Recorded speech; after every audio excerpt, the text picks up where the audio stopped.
What's good out there, Liquid Trucking? Welcome into episode 89 of the Liquid Trucking Podcast. I'm your host, Marcus, and we are glad to have you here today.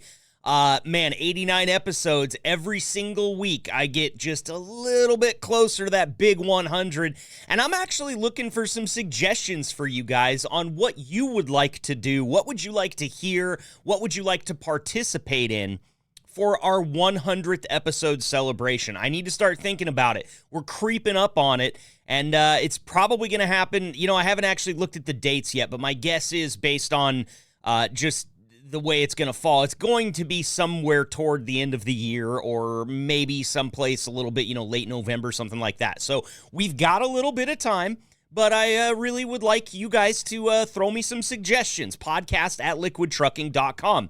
What do you want to hear about? Maybe we could do some liquid trucking trivia. I got so many resources within the company these days that I could probably line up some really tough questions for you guys. I don't think I could probably come up with tough questions for you guys, but as far as the company's concerned, we could do some trivia. Maybe I'll look for a little incentive for you guys. I don't know. I'm just chewing on it at this point. So if you've got a piece of fat that you want me to chew on, ship it my way, podcast at liquidtrucking.com. Or, of course, if you have my number, feel free to text or call me. I'd love to talk to you about it. I thought about, too, maybe it would be fun to have some podcast trivia on. I'd love to test some of you guys on your retention of what we've talked about here. And those are some questions that I can absolutely formulate. So hit me up. I'd love to hear from you. Podcast.liquidtrucking.com is the website. Of course, you can go over there and you can contact me from there as well, but that's where all of our episodes are, so please don't forget to jump over there and check that out. Today's episode is really cool. It's actually, I would call it the third in a series. We've had our gearhead episodes before, right? Well, call it Gearhead Part 3 because today we are talking about off-time whips. And whips, I don't know if I'm cool enough to say that a car is a whip. I've always kind of felt like it seems weird coming out of my mouth.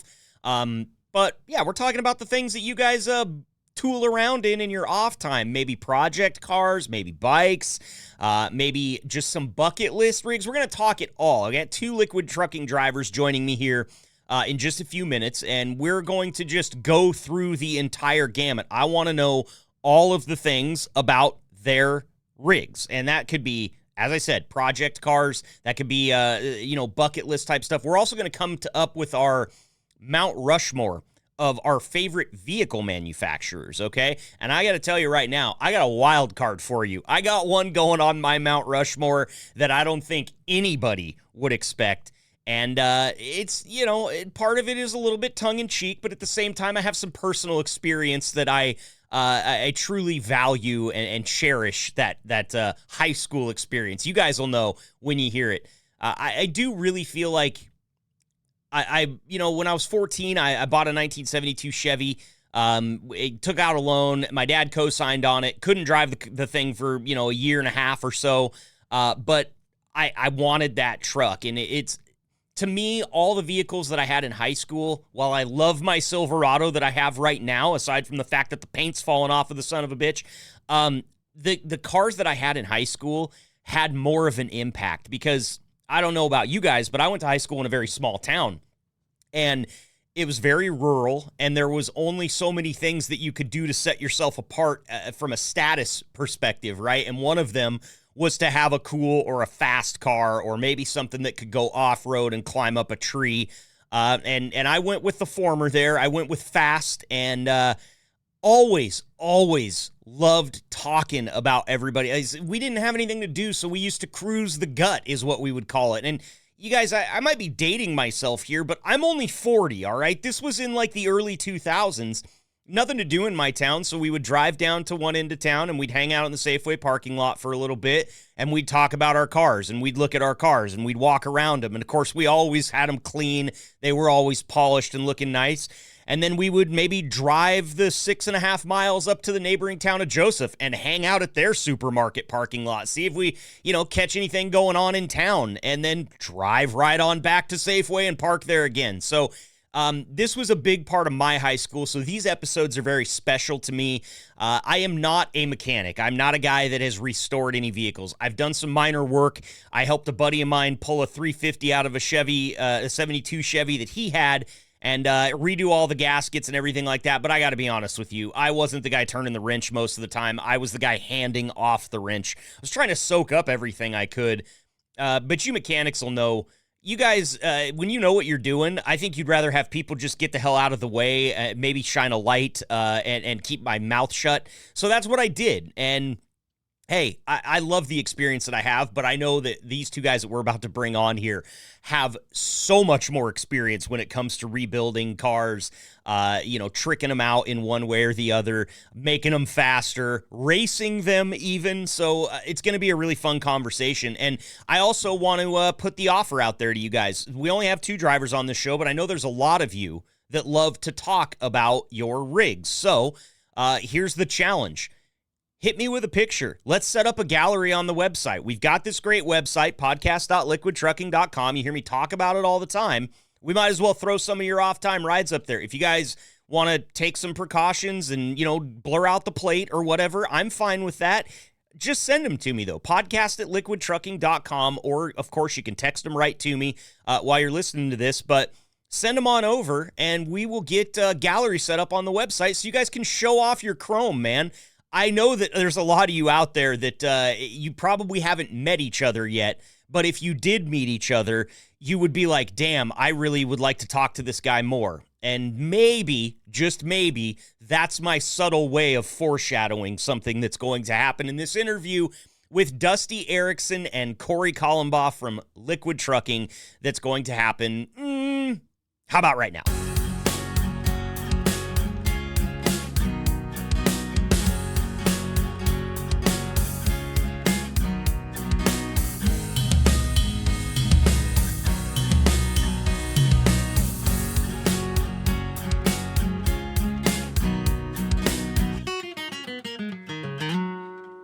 All right, Liquid Trucking, super excited to get this next segment kicked off here. I've got 2 drivers with me, and one of them making their first appearance on the podcast, and I'm always stoked when we bring on a driver for their first time. But I'm also excited to get a driver back for a second time, and our first driver here is joining us for only his second time on the show. Please welcome Liquid driver Dusty Erickson to the program. Dusty, thank you so much for being here, man. Happy to have you.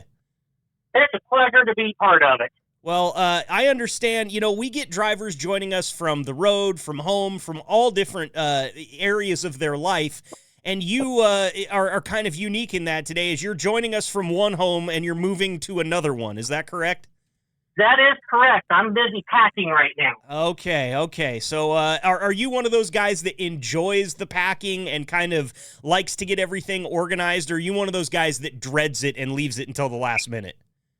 I am the type of person, I leave a big portion of it till the last minute. Yep, I hear you, man. Same way. And you know what? I do some of my best work in that last minute, right? You can't recreate that pressure. No. Yeah. Good, man. Well, I hope everything goes off without a hitch, without the move, or during the move, sorry, and thank you for joining us today. Our second driver joining us here today is Liquid driver Corey Kallmbah, making his first appearance here on the Liquid Trucking Podcast. And Corey, I got to say, man, always happy to welcome a new driver to the show. Thank you so much for being here with us today. Welcome. Appreciate it. Nice to be here. Of course, man. Let's start off with a little background. I always like to do just a quick get to know you with the drivers that are making their first appearance here on the show. So how long have you been with Liquid Trucking, Corey? Just shy of 7 years. Okay, so you've got some pretty good time under your belt there for Liquid. Did you come from a different type or a different hauling company before you started with Liquid, or did you start your career in the truck with Liquid? I started 29 years ago trucking, and I've been tanking since 2008. Damn, son. So you got some miles under your belt. Just a little bit. Just a little bit, man. You see yourself as kind of a career truck driver? Is that you like it enough that this is the last job you think you'll ever have? Probably so. I'm getting up there in age, so I don't think anyone would hire me for doing other stuff, even though I'm a certified welder and all that stuff. So I got experience in a ton of different things. So. Okay, that's cool. Well, hey, that experienced certified welder probably comes into play during our conversation today because we are bringing back our gearheads topic. We love to talk to you guys about the cars that you drive off the road when you're not working for Liquid, when you're not out there with your customer service face on. And the reason I like to have these episodes, this will be actually the third one I think we've done. I love to hear about the project cars and the stuff that you guys build because I know a lot of you guys are really good mechanics and a lot of you guys have project cars or maybe you just like to work on the cars that you drive around daily. So excited to have you guys here, and let's just jump into it. Dusty, I'll start with you. You reached out after I sent a text message to the fleet and asked for people, and you came back and you told me that your daily driver, or maybe it was your favorite car. Let's go back to you. I'm just scrolling back up to it. Looks like you've got a 1995 McLaren F1 GTR is what you replied with. So talk to me about that, man. F1 McLaren. Do you have one of those sitting in your driveway? Because if you do, I might need to come visit the new house. No. If I had one of those, that's about a $2.5–3 million car. Right. I probably wouldn't be driving a semi for a living. Yeah, yep, I hear you. Just live off of the car, sell that thing, and live off the money. But I totally understand, man. Have you ever been fortunate enough to see one in person, or maybe even drive one? I've never gotten to drive one. They're rare as hen's teeth, any of the McLaren F1s. Uh-huh. And but I have gotten to sit in one at a car show, and let me tell you, that was I don't think my smile could have been any bigger. I totally understand, man.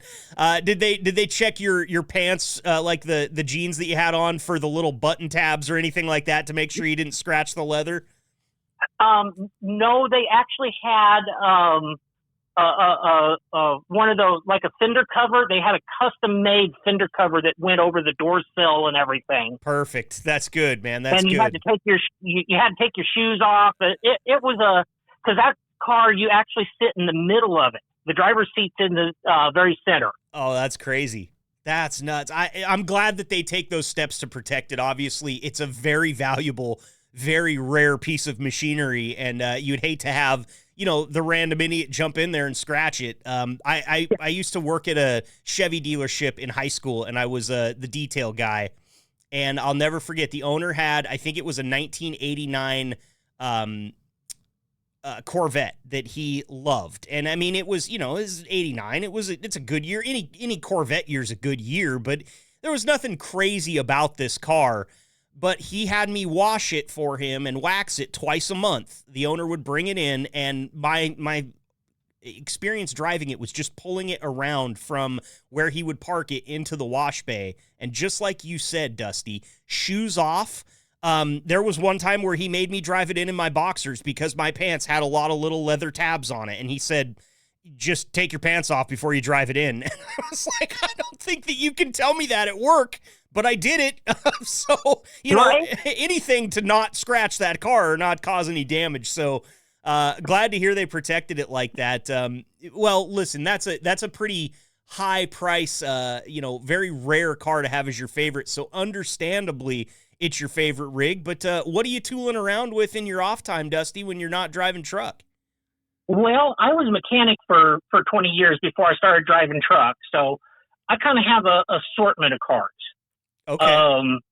I've got a 2000 Pontiac Firebird Formula that then went over to a company called SLP and got the Firehawk package put on it. Uh-oh. That sounds fast. It is no slap. In today's standards, no, but for 2000, it was the car to try to beat. And is that one of those ones with the really long front nose on it that I'm thinking of, the kind of long sloping front nose? Yep. Yeah. Got pop-up headlights. Yep. I know exactly. What color? It's black on black. Oh, that's man, it sounds even faster. And a 6-speed manual. Okay. All right. I like it. I had a buddy that had a Pontiac Firebird. I talked about this in one of the last episodes for Gearheads, and his favorite thing to say, it was like a late 80s or maybe mid 80s model. His favorite thing to say was when you got in and put it in first gear, he'd say, "You got to talk sweet to it or it'll kill you." And I'm imagining yours is the same thing. You got to talk sweet to that thing or it'll kill you, right? Yes. Yes. It will get loose on you real quick. And you play fun trying to get it back in order. Yep. The burnouts were fun, though. I will tell you that much. It can burn. That thing could burn out like crazy. Yeah, you got that right. So what else is in the fleet? I've got a 2007 Subaru Legacy GT that I bought with a blown engine in it. It's a factory turbo car, and then I went stupid crazy on it. It's easy to do with those Subarus. I've got a couple buddies that are big Subaru fans, and that's what they do. They buy them cheap and blown up, and by the time they get done with them, they're race cars. Yes. And this one's right at that cusp between race car and daily driver. Okay. It's putting down, on the dyno, it was putting out 330 horse at the wheels. Wow. That's a little car to be putting out that much horsepower. and so what else? I mean, you've impressed me so far. What else is in the fleet? I know you got more. Oh, yeah. I've got a 2001 one-ton Dodge truck. I'm sure everybody at the shop has seen it. It's that big, green, ugly piece of artwork. Big, green, ugly piece of artwork.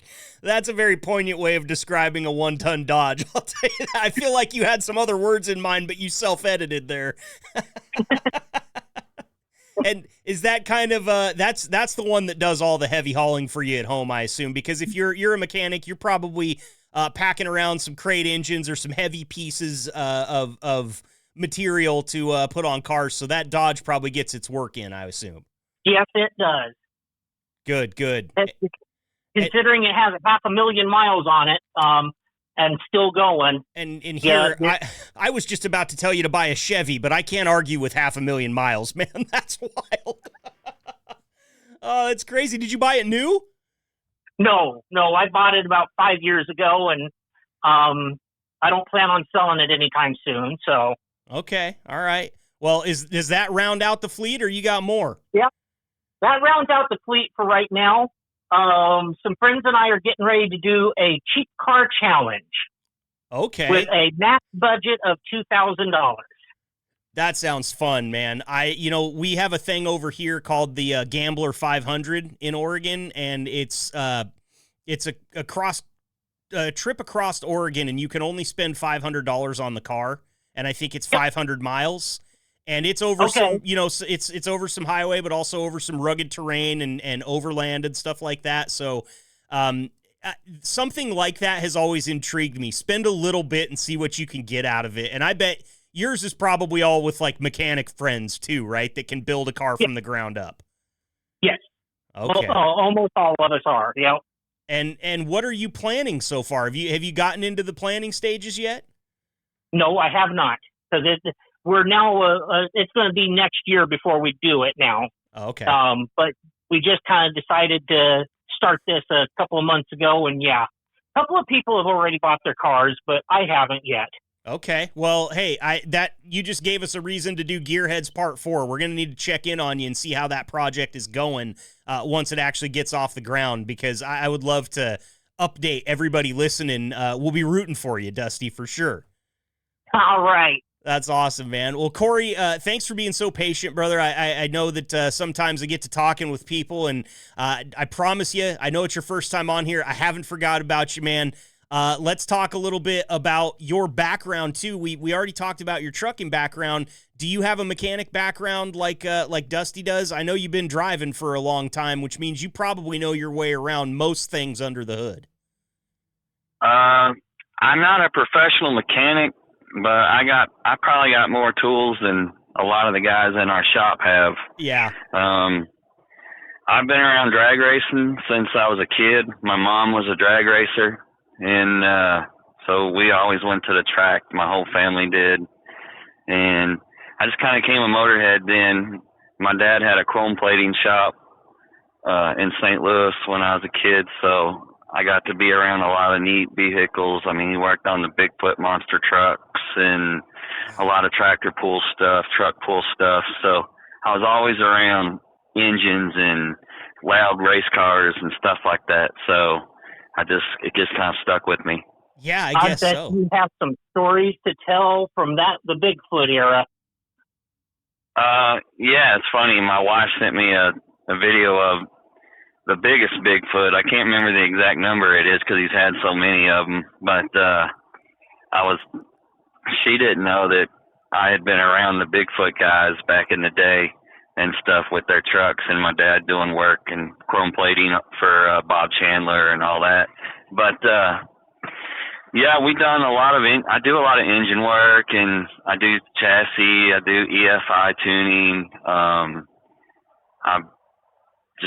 I like to dabble in all kinds of stuff. The main thing that keeps me from it is time, though. I got more projects than I know what to do with.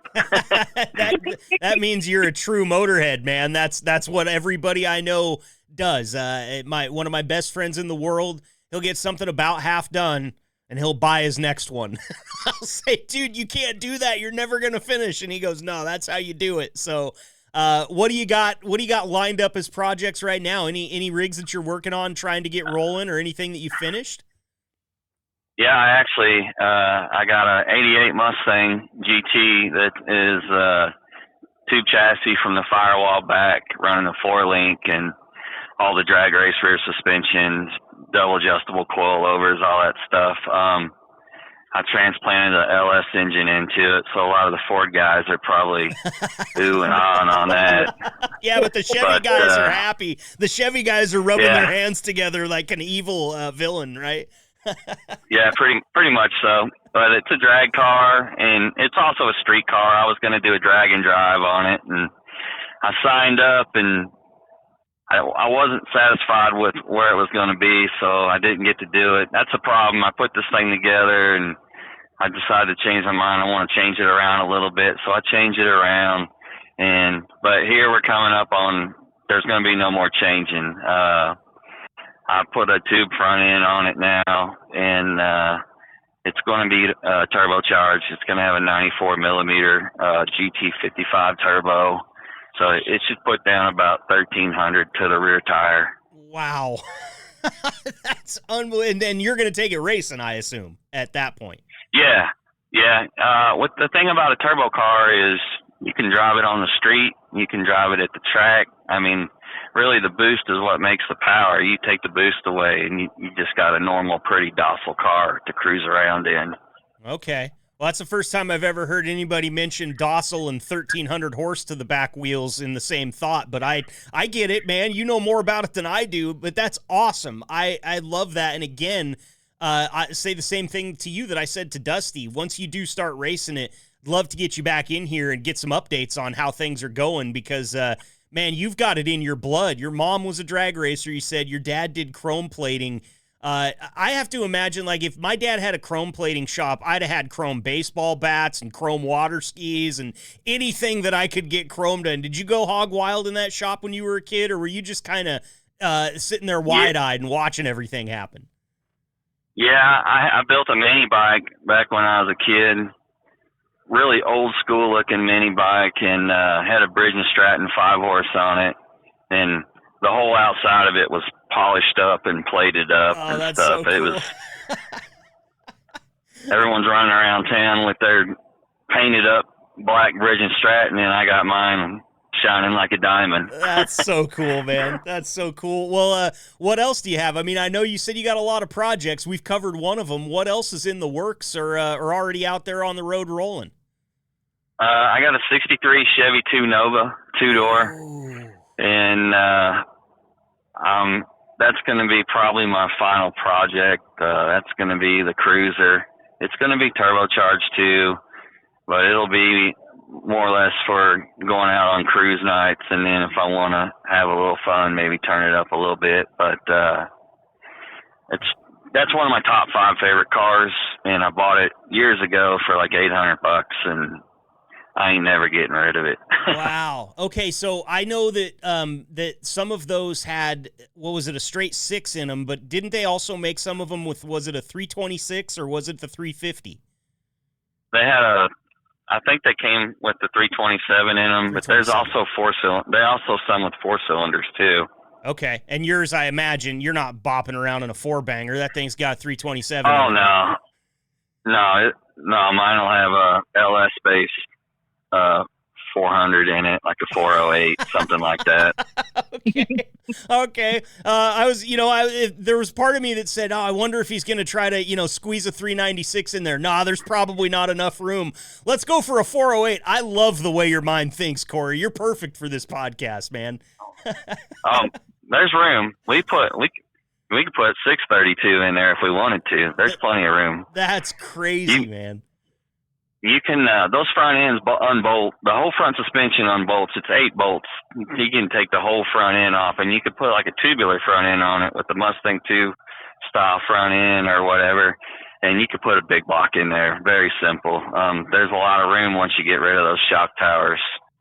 Interesting. I never knew. I mean, it's not a huge car, but they're all bigger than what they are now. That's for sure. Especially when you're talking about space between the firewalls. So, what else, man? I feel like we're just checking boxes here, but I know you probably got more. Well, I got a side-by-side that I just rebuilt the motor on. I never had one of those before, and me and the wife went tooling around in one for our anniversary, and I was like, we're getting one of these. So I bought one with a blowed-up motor, and I spent the spring rebuilding it, and I put forged pistons, forged rods in it, and head studs on it, and just beefed it up a little bit. And so that's something to go out and maybe get off the pavement and go have some fun out in the woods with it. Heck yeah, man. Those things are fun. They are dangerous, so I'll just say be careful, but I trust you. You've got enough miles under your belt. You're careful in everything that you drive. So, but yeah, dude, so much fun. There's nothing that feels quite like getting on like a 4-wheeler or some type of ATV and going off-road and just getting away from the pavement and the road signs and the honks and everything like that. So I bet you guys are going to put quite a few fun miles on that one, especially if your wife's into it too.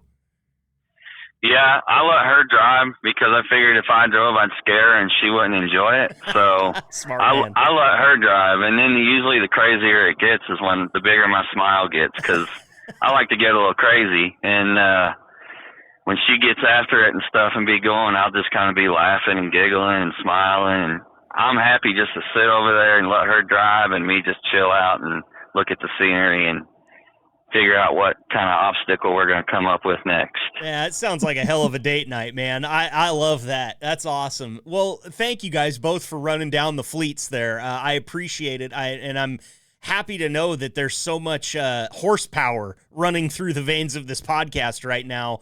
I've said it before. I don't have a fleet right now. I've got a 2014 Chevy Silverado. I really like it, but the damn paint's falling off of it. It's one of the things that pisses me off more than anything. I can't stand looking at the thing. I love the truck. I can't stand to look at it right now. But I kind of wanted to think about a couple of things here. Now, we talked about this. I teased it in a last podcast. We're going to kind of build our Mount Rushmore of manufacturers here before too long, so we'll get to that. But I wanted to talk to you guys about a bucket list build. And the reason that this comes up is because when I was 14 years old, I was driving downtown Enterprise, Oregon with my dad, and all of a sudden there's a 1972 Chevy Stepside, pearl white, sitting at the gas station for sale for $10,000. And I told my dad, I got to have that right now. I want it. I don't even care what's in it. I just want that truck. And he's like, well, you're 14, so pump the brakes. Let's go down and talk about it a little bit. We talked to the guy, had the engine completely rebuilt. He was taking that truck up for some drag racing. They have community nights where you can go out to the drag strip that's up in Boise, Idaho, or at least they used to. He would take it up there and race it. It was an automatic, which is the one thing that I really didn't like about it.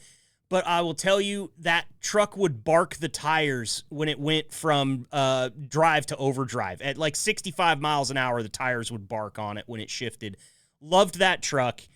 Blew the engine up in it one night, and it was everything that I had in my savings account as I think a 16-year-old to get the engine rebuilt, and then I had to sell it because I couldn't afford the payments anymore. My bucket list build is to get one of those trucks, a non-rusted 1972 Chevy Stepside, and go from the ground up and build it into exactly what I had as a teenager. And I got to figure, with you guys both having such extensive backgrounds of being, both mechanics and being around racing and everything, you guys have got a bucket list build that's sitting on your mind, and maybe it's been on your mind for a very long time. And I want to pick your brain a little bit and see what you're thinking. Dusty, we'll start with you. You got a bucket list build out there? I mean, obviously, if you had your F1 McLaren, you probably wouldn't touch that thing other than to put the key in it. But if you could build something from the ground up, is there something out there you dream about, Dusty? Yeah, there's actually two vehicles I dream about.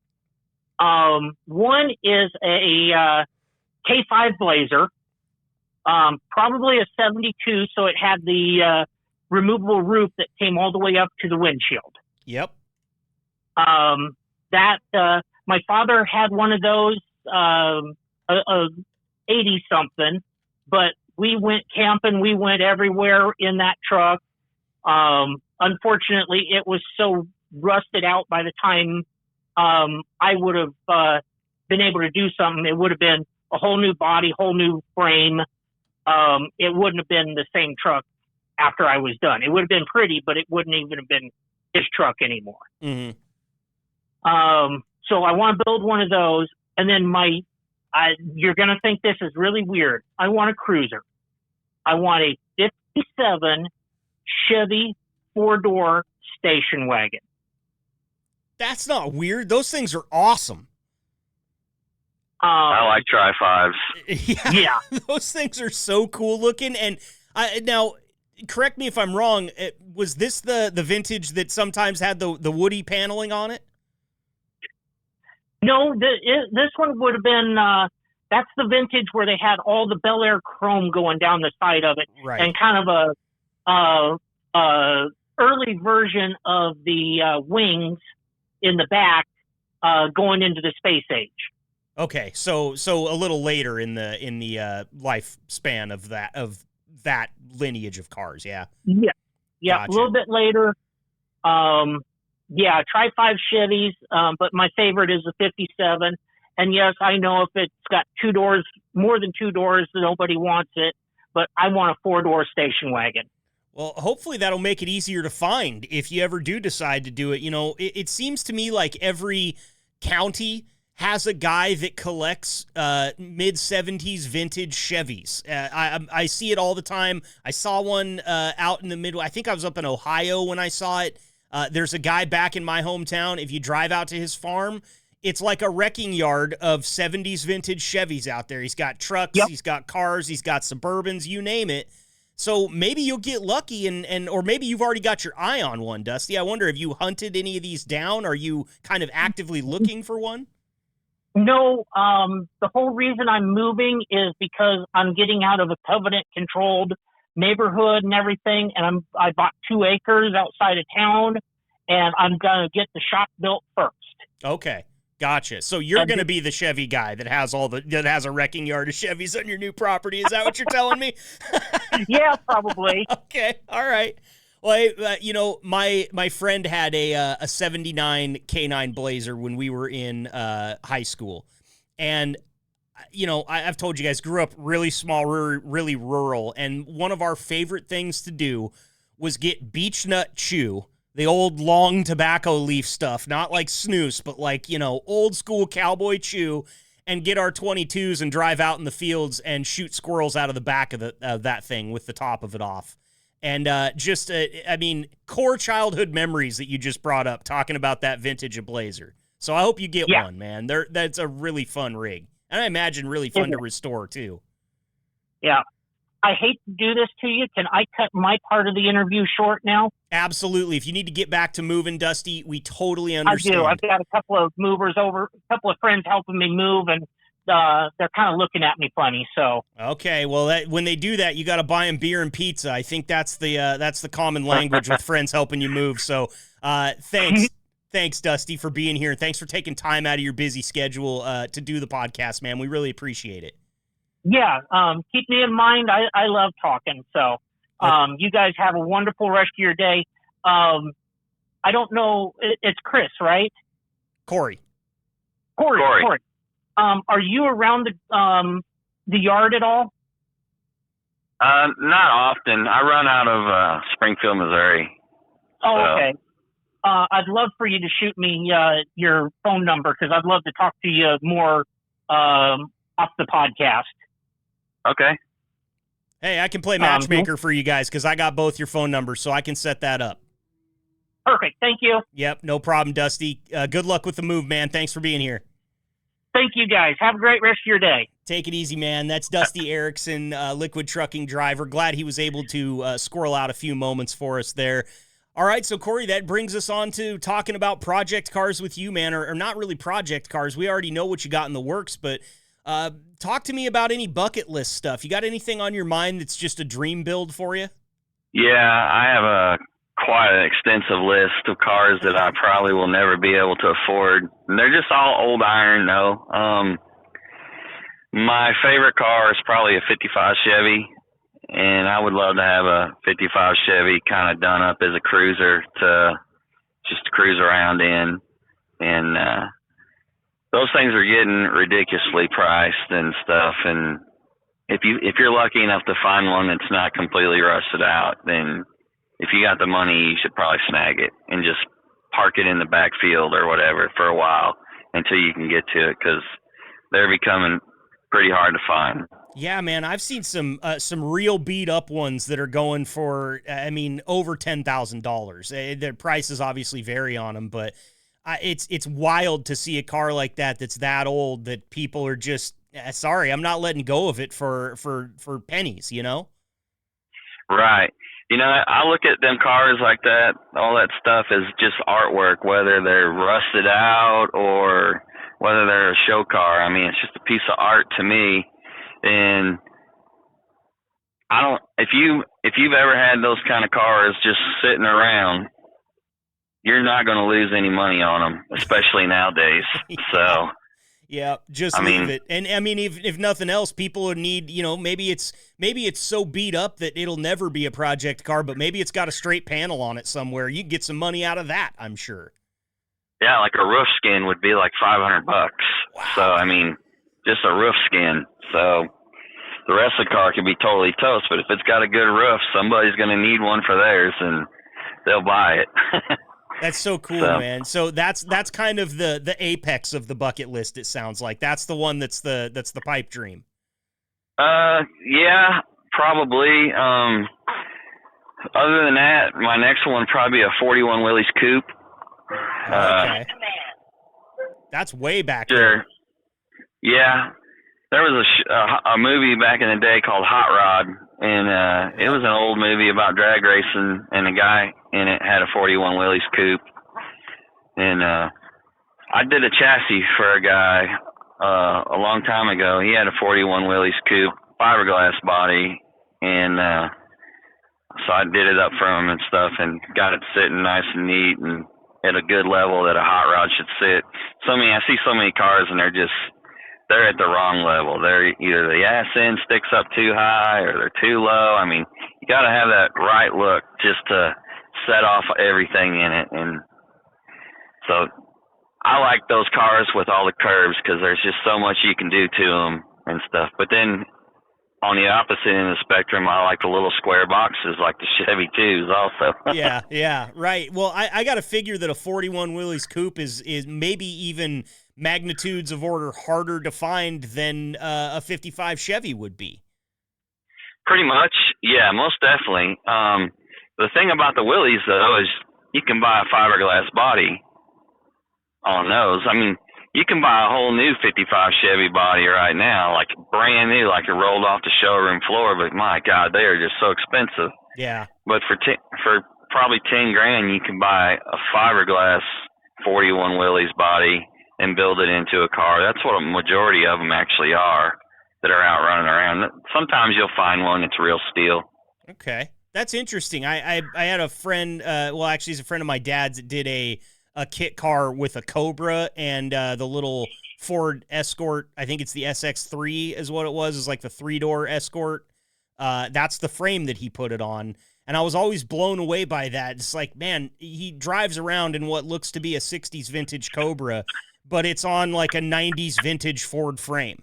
And it's wild to me that works. What kind of frame, or would you build your own frame for the 41 if you had it and you had the fiberglass body, or is there a make of vehicle that they're putting the fiberglass body on that frame?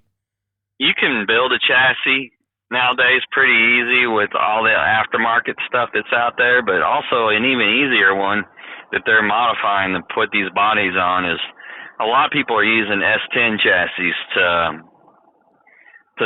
put older car bodies on. Like, for instance, if you got a 48 to 55 Chevy pickup truck and you want to have updated steering and, nice suspension, stuff like that, you could they make a kit to transfer that body over to that frame.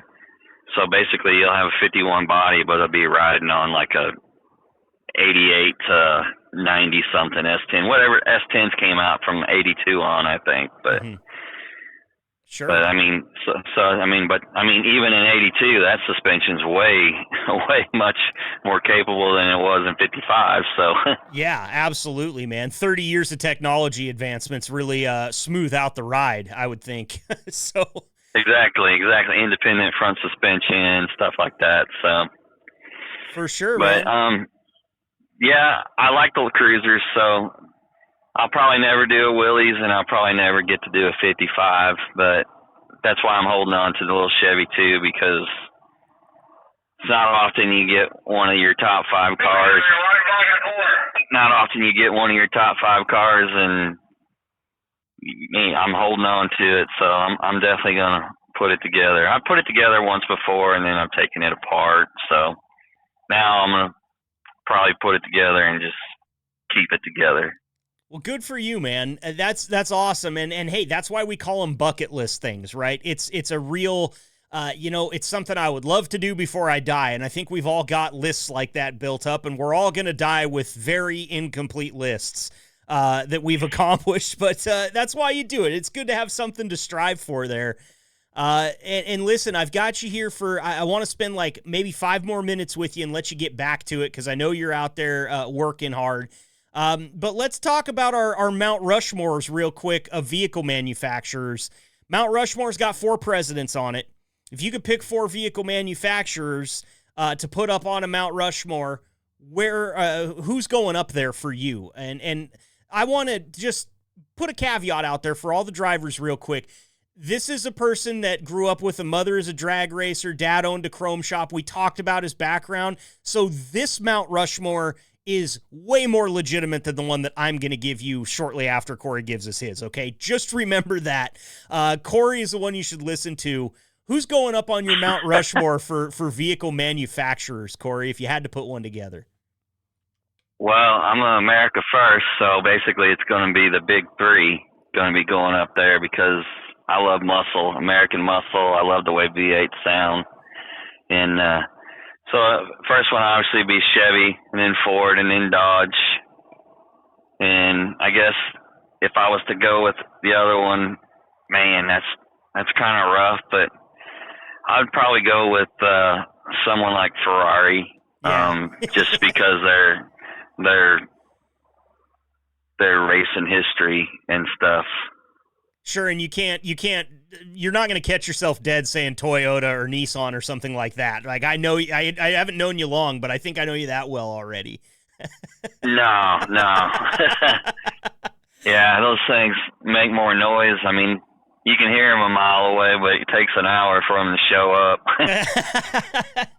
Well, listen, I'm gonna probably mirror yours a little bit here, Corey, because I am an American muscle guy too. I know a lot of people that the only thing they want to talk about when they talk about speed in engineering is foreign-made vehicles, and I love the way they look. I mean, I'm sitting here looking at a 79 Bronco right now, and I'm just thinking, God, that would look good in my driveway.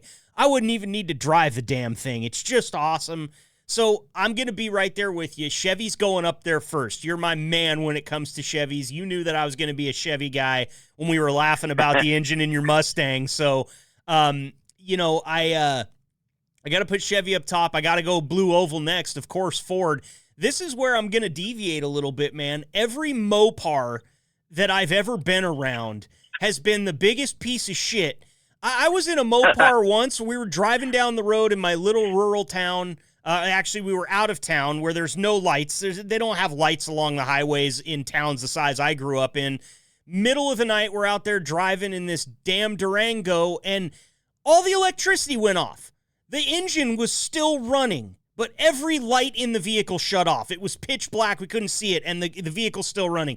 I don't know how that's possible. Now, I'm not a big engine guy. I couldn't take one apart and put it back together, but I know that, you know, if the electricity goes, a lot of times that's going to cause a lot of other problems down the road. But here we were still driving our Mopar at 65 with not a light to our name.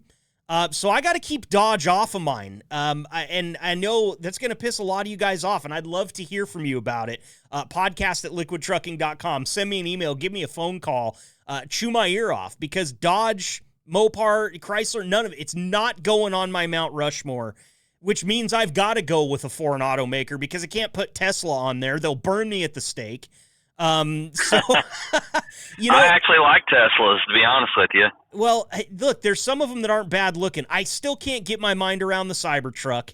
But, you know, one day it was really cool. I was sitting in a mall parking lot waiting for my wife to come out of a store, and a Tesla creeped through, and it was all white with black accents. And the guy had a Darth Vader helmet on the passenger seat. So it kind of looked like Darth Vader was sitting there with the black leather seat and everything. And the car exhaust wasn't making any noise because it's electric, but he was playing the sound of Darth Vader breathing as he went through this parking lot at like 5 miles an hour. And I was like, I don't care. That guy is the king of the nerds. Like, that's so cool just to be able to do that. You know, my wife worked for a guy, a surgeon, and when he would take them out to lunch, he could make his car fart. Like, he would just press a button on the screen, and it would play a fart sound on the inside. Look, I'm making a strong case for Tesla to make my Mount Rushmore right now, aren't I? You know, the farting car and the Darth Vader thing. But no, I'm going to put, and this isn't a luxury thing for me, I'm going to put Mercedes-Benz up there, but that's a German engineering thing for me. I've got a real soft spot for German engineering, and while I don't think Mercedes-Benz, like, just driving one makes you cool, makes you better, there's some of those things that are really well put together out there, and I feel like also their logo would just look really cool on a mountain, if you know what I'm saying, Corey. Yeah, it's kind of hard to just pick four because, you know, every car manufacturer has their niche that they're known for, and they do really, really well and stuff. And like Dodge, for instance, yeah, I agree with you on their reliability and stuff like that. And they're very expensive, especially the older stuff. But, man, when it comes to power, you can't basically look away from like a Hemi engine. A Hemi, especially in drag racing, a Hemi that's the ultimate. I mean, all the top fuelers run a Hemi-based motor on the NHRA stuff, and a lot of the high-end, like, no-prep outlaw guys are running a Hemi-based motor, and all that came from the original Hemis back in the day. So, I mean, it's way different than the original Hemis, but that hemispherical head laid basically the groundwork for the aftermarket industry that they got today for the Hemi drag racing and stuff like that. So that's one reason why I put the Mopar on there, was basically the how long it's been out, the lineage, or I guess you could say, or yeah. No, look, it's earned its stripes. There's no question about it. And listen, you're not going to see me thumb my nose at a Hellcat, okay? Even though it was It was hilarious when the whole thing happened and they were the dealerships were trying to sell more of them than they were planning to make, and there was that whole hubbub going on. That had me laughing because I was selling cars at the time, and I just thought that was hilarious. But hey, look, there's some good ones out there, and listen, from a racer like yourself, I can't argue with that. If Hemi's what everybody wants, then Hemi's where it's at. But here's where I'm going to throw you a real curveball, okay? And this is a nostalgia bomb for me because of another car that one of my best friends had growing up. But I'm going to put the now defunct AMC on my Mount Rushmore of automobile manufacturers. That's right, AMC, the creator of things like the Gremlin and the Concorde. And my all-time favorite AMC was the Javelin, which is what my buddy had, a little two-door. It was pretty zippy. It had a straight six in it. You know, I think it was built as a little bit more of an economical car, but I loved that damn thing. And I thought it was so cool because nobody else had one. You know, everybody had a Chevy or a Ford or, you know, you couldn't get a car that somebody else didn't have. But that AMC Javelin was a one-of-a-kind in my little small town. So welcome to Mount Rushmore AMC. I am officially the only person to have ever included you there. For sure. But there you have it, man. I kind of like it. You familiar with the AMC Javelin a little bit? I heard you say like you've seen those. You've driven one. I've seen them. I've never driven one, but it was always a interesting looking car, and a lot of people make hot rods out of them. They also make them out of the AMX. Oh, okay. Which is like a shorter version of the Javelin. Okay. And maybe a little bit lighter weight. But, I'm familiar with AMC. I'm actually looking at a picture of an AMX right now. That thing looks awesome. I love the back window, the slits in the back window or the slats over it. It's kind of like got a little bit of a Volkswagen Scirocco feel almost.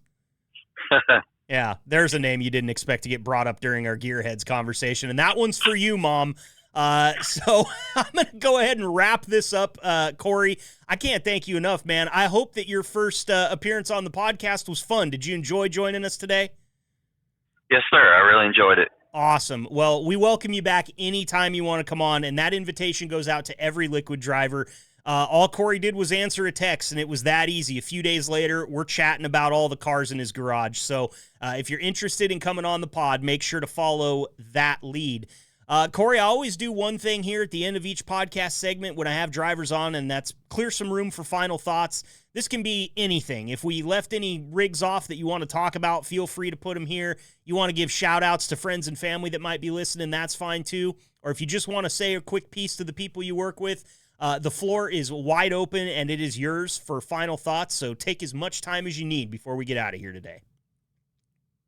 I don't have much final thoughts, but I'd just like to tell all the drivers out there to stay safe, and because they always got someone to come home to that's counting on to come home. So I just want the drivers to stay safe, and hopefully we can do as good a job as the best job we can do, so we can represent the company well and stuff, especially in these tough times when things seem to be slowing down. Very well said, man, and sage advice coming from a guy with a whole lot of years and miles under his belt there. That's Corey Kallmbah, Liquid Trucking. Thank you so much for joining us today, Corey. We'll get you back in soon, okay?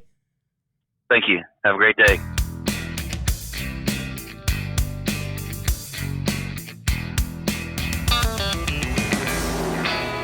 Awesome stuff there from Dusty and Corey. Man, that was a fun conversation. Sad that we had to lose Dusty a little bit there, but totally understand.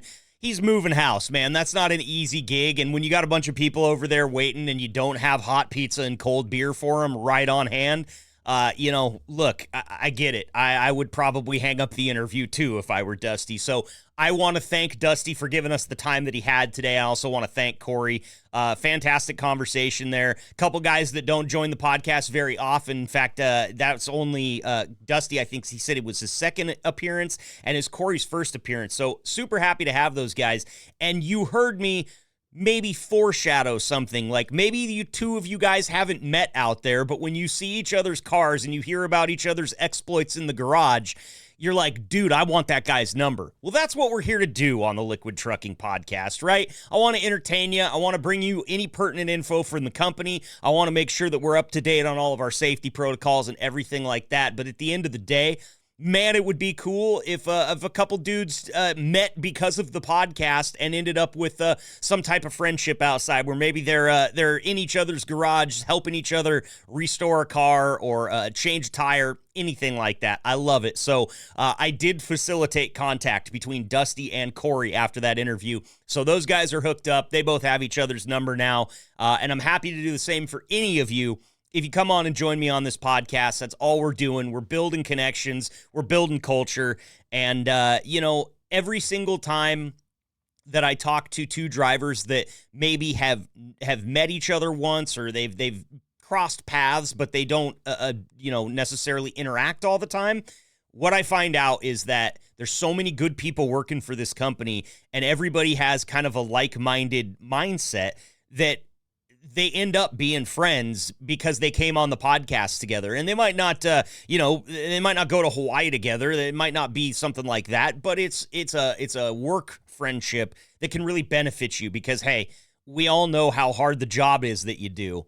And sometimes just having somebody to bounce something off of that's doing the same job is the best possible resource for solving problems that may arise. So, happy to do it. And again, one more time, I want to thank Dusty and Corey for coming on the show and talking about all that. It's so cool to me, man, that Corey grew up in the environment that he did where his mom's a drag racer and his dad owns a chrome shop that does chrome for Bigfoot. You want to turn 7-year-old Marcus into an absolute menace? Put me in a chrome shop and take me to a drag race, man. I have all my Hot Wheels. I got all my Matchbox cars. I'm coming to party at that place as a young kid. So just really, really cool interview there with Corey and Dusty. Again, thank you to those guys. Podcast at liquidtrucking.com is the website. And I want to throw out that request to you guys again. While you're listening to this episode, you might be thinking, man, I'm sad that I missed that one. I want to get on the next one, and I promise you there will be another episode where we talk about your rides that you've got, your resto projects, or anything else. But send me the pictures that you want us to see right now, and we will put them up in a gallery at podcast.liquidtrucking.com. You can email them to me by going to the website and finding my email address there, or I'll just give it to you here. It's really similar to the website. The website is podcast.liquidtrucking.com. The email address is podcast@liquidtrucking.com. So real simple stuff there. Send it along, man. I'd like to build that gallery over time. So as the pictures continue to trickle in, I'll keep putting them up there. I'll keep sending them to my dude Tyler and getting them up there. And, this doesn't have to just be what you're driving around as your daily driver or what you're working on in the garage as far as vehicles are concerned. I've had some drivers in the past send me some really cool pictures of tractors that they're restoring, motorcycles that they're fixing up. If you got a Huffy that you're putting 20s on and they're chrome, send it my way, dude. I want to get it on the website. I want to get as many of these up there as we possibly can so that you all can enjoy them because I know you enjoy talking about it. And I got to tell you, some of my favorite episodes and some of my favorite conversations come from our Gearheads series. So we'll be bringing this one back for sure, y'all. Gonna wrap up episode 89 here. Don't forget, I'm looking for ideas for that 100th episode. We're gonna blow it out for you guys. It's gonna be a lot of fun, but we got some time. So send me your suggestions. Other things coming up on the docket here, just to tease a little bit. We've got some great interviews with some industry experts coming up that have just a huge breadth of experience. We've got some stories to tell about some weight loss success. We'll be talking about back to school here very soon because, hey, that's around the corner already. God damn it. Where did summer go anyway?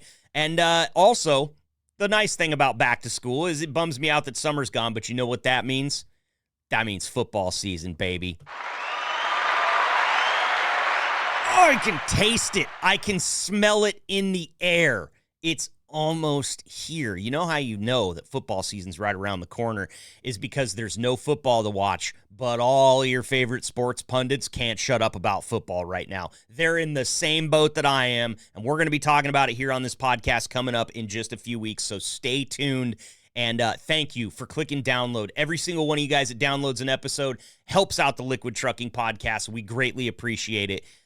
Don't forget to send me your pictures of your cars. Don't forget to go check out podcast.liquidtrucking.com. And don't forget to join us right here next week, Wednesday, 5 a.m. Central, for episode 90 of the Liquid Trucking Podcast. We'll see you next week. Stay safe and keep the shiny side up.